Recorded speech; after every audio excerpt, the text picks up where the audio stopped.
This podcast really started because other than John, there's not a lot of people out there that even I can really lean on to bounce business ideas back and forth. Or like my mom, she's listened to a million ideas. It drove her crazy.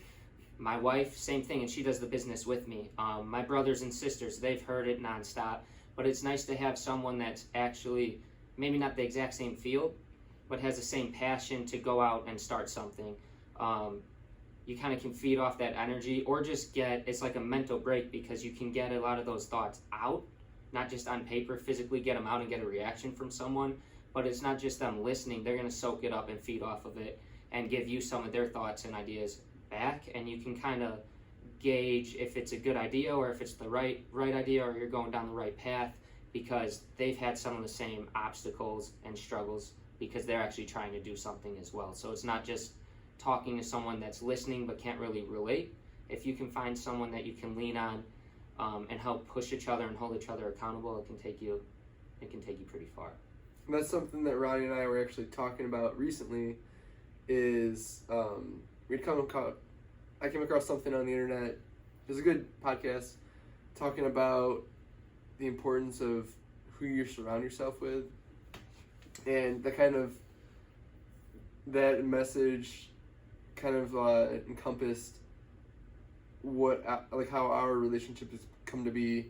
And when you hit certain levels and you really want to keep making changes and evolving and get to that next level, something that some people overlook, or it might hold them down, or slow their progress, or put a ceiling on what they can achieve, is by surrounding themselves with the wrong people, or the wrong mindset. It doesn't mean they're bad people, but it can be people that just don't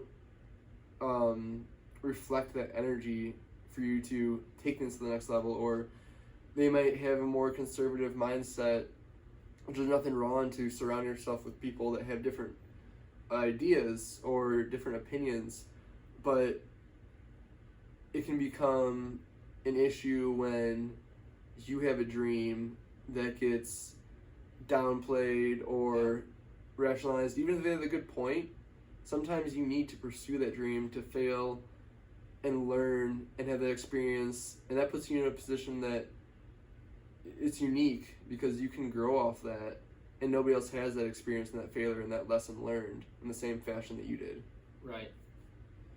And if it's not their dream, they're never going to be able to see that the benefit outweighs the cost, right? So for me, I dropped out of college going into my senior year. I told everybody I was going to be a personal trainer and I'm going to start my own business. I probably had 20 phone calls between my mom, my brother, my sister, and it all came from a good place, but all of them told me not to do it. It's stupid. I'm almost done with school. Finish, get a job in your field, start making money.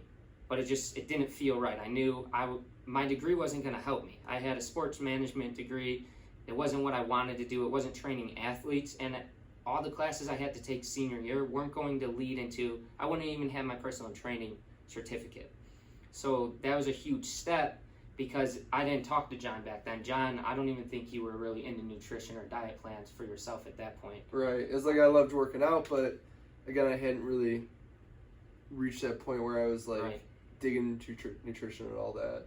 So I didn't have, at that point in my life, someone that I even knew owned or started a business. I just had a gut feeling, and I was going to go for it no matter what. But if I had someone at that point, like I have John now, to kind of lean on and bounce ideas, it would have been a smoother transition, and I'd have someone to help carry me through, because there was some hard spots. I was a trainer in the city.